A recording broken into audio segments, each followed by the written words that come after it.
If you are a fan of the Terminator, you have probably heard of Terminator 2D No Fate, a project that grabbed attention by transforming the cyborg universe into pure retro action in the best arcade classic style, a true homage to vintage gaming. But do you really know everything about this game? Because today, we are going to dive deep and reveal 7 things about Terminator 2D No Fate that no one told you. From behind-the-scenes secrets to hidden references that only the most attentive noticed. So hold on tight, because the future starts now. I'm Matthew, and the video starts right now. This curiosity is simply fascinating because it shows just how far an indie game production can go to work around limitations while still maintaining respect for the original material. The absence of Arnold Schwarzenegger's face, the absolute icon of the T-800, is something any fan would notice immediately. But here, it doesn't feel like a flaw, rather a creative choice that lets the game breathe with its own identity. When a small studio decides to move forward without relying on Arnold's image, it's like saying, we are going to recreate the myth in our own way. What's most interesting is how they solved this lack of licensing by using Michael Edwards, and that is an extremely smart touch. He was the adult John Connor in the T2 dream sequence, and also Arnold's body double in several action sequences. In other words, he is totally connected to the franchise's DNA, even if the general public barely knows him. Having this cameo creates a discreet but powerful bridge to the movie universe without needing to use Hollywood's most expensive face. This decision also reinforces an artisanal feeling typical of nostalgic 2D projects. The development team clearly understands the importance of the Terminator legacy, but prefers to recreate the figure of the T-800 in a more symbolic and stylized way. It's as if they were saying, you know who he is, you don't need the face. This fits perfectly with the retro vibe and the pixel art approach, where visual suggestion is worth more than photographic fidelity. Furthermore, the use of Michael Edwards brings a certain cult charm. He is a name that circulates backstage, a figure almost lost in the T2 credits, and now he gains a spotlight in a work made by fans for fans. It's the kind of tribute only someone who genuinely loves the franchise would think to make. One of those references that doesn't need fanfare, but reinforces how much the project knows and respects its cinematic roots. In the end, this curiosity reflects exactly the spirit of No Fate, recreating, reinterpreting, and breathing new life into an icon, even without Hollywood resources. The game doesn't try to replace Arnold, but rather reinterpret the T-800 as a symbol, and that is what makes it so special. It honors the past without depending on it, something many nostalgia projects forget to do. The idea of including Easter eggs from the old T2 3D Battle Across Time is simply brilliant, because that ride is almost a forgotten relic for those who lived through the golden age of Terminator at Universal Parks. It is the kind of reference that goes unnoticed by the casual audience, but makes dedicated fans smile instantly. The details described, such as the pyramid-shaped backgrounds, the stylized lighting, and even John Connor's proportions, are very specific visual cues. These elements weren't chosen by chance. They all call back to the theatrical and cinematic design James Cameron explored in that 3D project. It's as if the developers said, we also know this forgotten side of the T2 universe. For those who saw the show at the park, these references are like memory fragments digitized into pixel art. What's interesting is that the T2 3D ride was always something between cinema and gaming, a hybrid and interactive experience before that even became a trend. Bringing this essence to a 2D game is a homage that makes sense on every level. The pyramids, for example, recall the structures and visual effects of the show's stage, but in No Fate, they function as part of the scenery, naturally integrated into the gameplay. These references also show the kind of sensitivity the studio has regarding the series' legacy. They don't need to leave a flashing sign saying, look, it's from T2 3D, because they prefer to hide it in the background, like a little secret among fans. It's the kind of thing that only those who lived through that era and have genuine love for Terminator will perceive and value. which makes the game even more special for this audience. This Easter egg works like a time capsule inside another. No Fate is not just a retelling of T2, but also a celebration of everything that orbited around it, including forgotten experiences like the Universal Ride. It is a discreet but powerful reminder that the Terminator universe goes far beyond the movies, and that true fans never let these memories die. This curiosity says a lot about the reality behind game development, especially those made with a leaner budget. Knowing that the Freeway chase, with the T-800 on the back of the tanker, was actually playable and then transformed into a sprite cutscene is almost painful to imagine. You can feel the weight of the decision. Weeks of animation, heavy work by the team, all converted into something more limited due to time and money. At the same time, this shows how the game is the fruit of passion, but also of sacrifices. This scene is one of the most iconic in T2, so the simple idea of playing it is something that excites any fan. Controlling the T-800 on top of the truck in a 2D game would have had absurd potential in terms of both gameplay and emotional impact. When you discover that this existed in playable form at some point in development, you're left with that feeling of, what if? It's almost like having access to an alternative version of the game we will never see complete. On the other hand, transforming this sequence into a sprite cutscene isn't necessarily a creative defeat. In a retro project, heavily focused on 16-bit aesthetics, a well-animated cutscene can carry a lot of narrative weight. Instead of being a possibly rushed level or one full of mechanical concessions, the scene becomes a cinematic moment within the game, something the player watches and feels, like a direct homage to the original film. It still hurts to think about the cut content, but at the same time, you can see the care in the choice. It also draws attention to how this decision reflects the classic limitations of the 16-bit era, even in a modern game. Back then, many incredible ideas were left out or simplified due to lack of cartridge space, memory, or time. No Fate ends up reproducing this spirit almost involuntarily. A game that dreams big, but needs to fit into a much smaller reality. This, in a way, matches the proposal of rescuing not just the retro look, but also the production challenges that came with it. This curiosity adds an extra layer of melancholy and respect to the game. When watching the chase cutscene, you can look at it with different eyes, knowing that an entire playable sequence could have existed there. Instead of just seeing a shortcut, it starts to seem almost like a record of what the team wanted to deliver if they had more resources. And it is precisely this contrast between ambition and limitation that makes projects like Terminator 2D No Fate so human and so easy to admire. The most interesting thing is realizing how the soundtrack was treated almost like a separate character.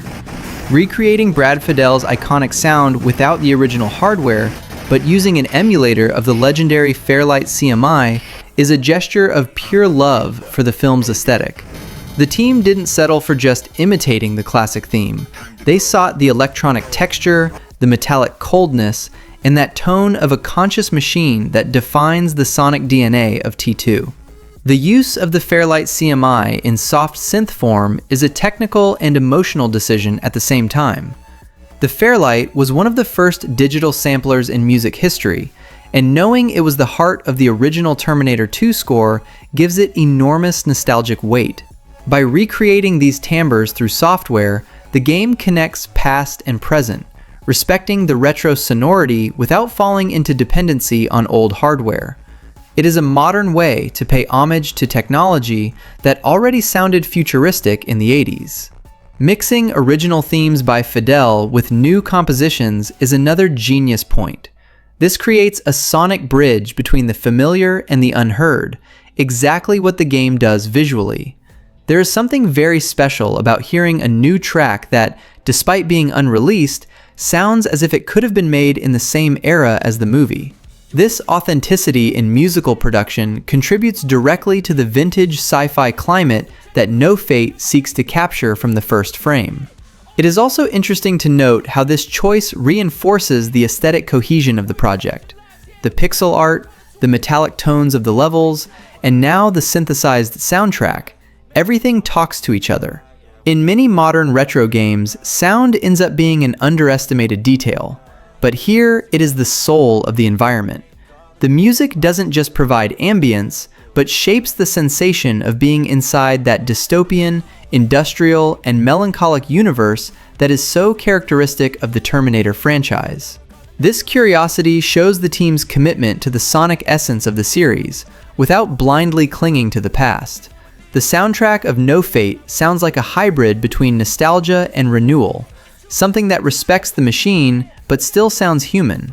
And that is precisely what makes the experience complete. Hearing those pulsating synthesizers and recognizing that, even recreated digitally, they still beat with the same cold, mechanical heart as the original. The idea of unlocking the cheat menu only after finishing the story mode on Judgment Day difficulty is brilliant, because it gives a sense of real achievement to something that would normally be just a technical shortcut.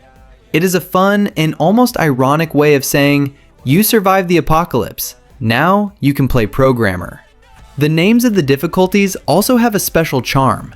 First, the player faces Mother of the Future, a direct reference to Sarah Connor, and only then gains access to Judgment Day, a title that carries weight and symbolism within the franchise. This kind of detail shows that the game thinks about narrative even in system settings.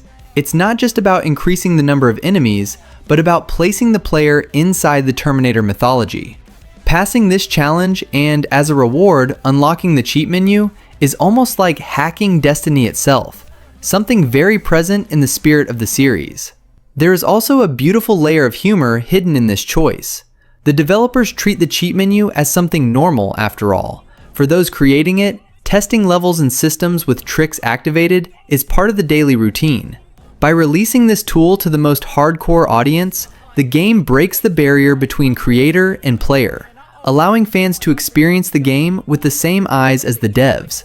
It is a gift that mixes backstage and gameplay in one package. Furthermore, this gives new life to the replay factor. Many games end when the credits roll, but No Fate practically invites the player to continue exploring. With cheats unlocked, new ways emerge to explore scenarios, test weapons, or even reenact classic moments from the movie with total freedom. This additional freedom, coming after the hardest challenge, makes every victory feel even more significant.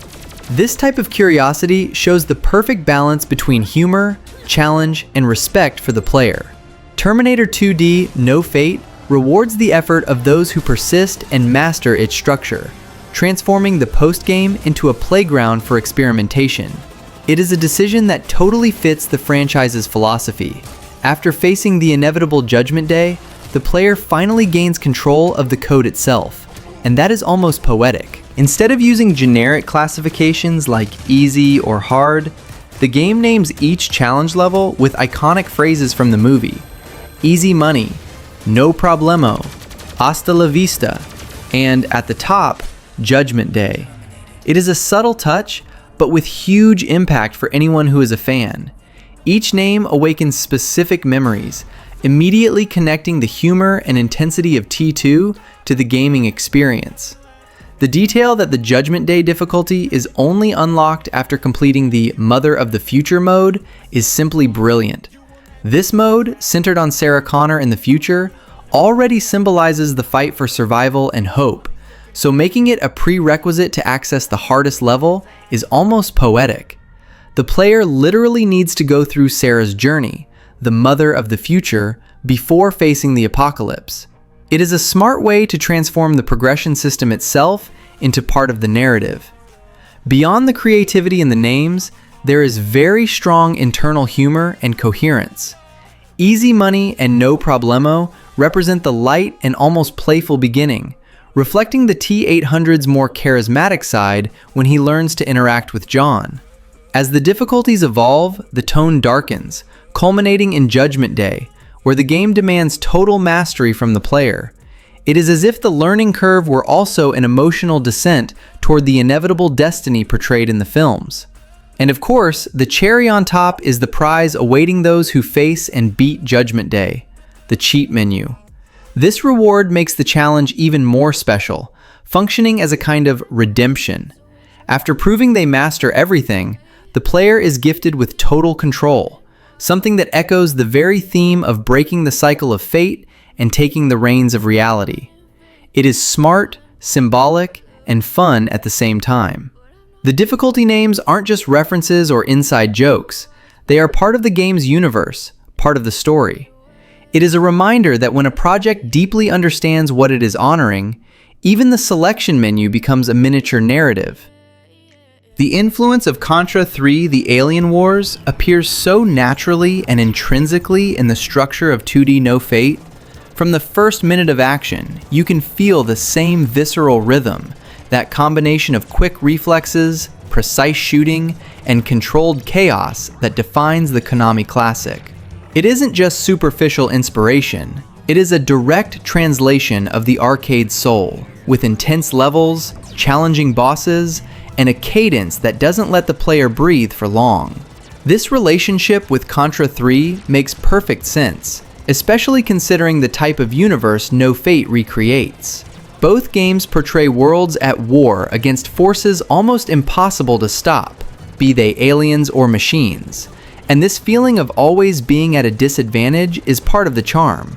Every explosion, every moment where the player needs to move and shoot at the same time, reinforces that constant tension of fighting against the inevitable, something that fits perfectly with the spirit of the Terminator franchise. Even in the design of the levels and enemies, the heritage of Contra 3 is evident. The fluid movement, the acrobatic jumps, and the alternation between backgrounds and side perspective give the game an authentic arcade sensation, almost as if it were a lost title from the 16-bit era.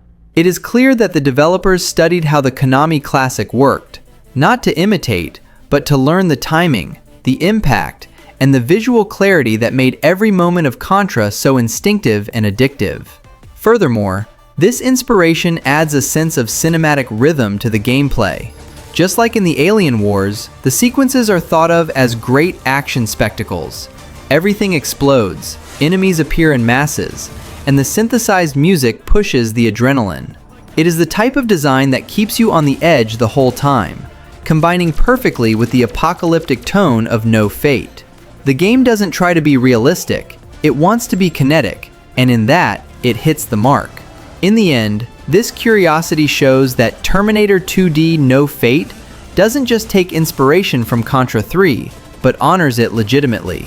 It understands that the secret of that type of gameplay lies in intensity and the feeling of resistance.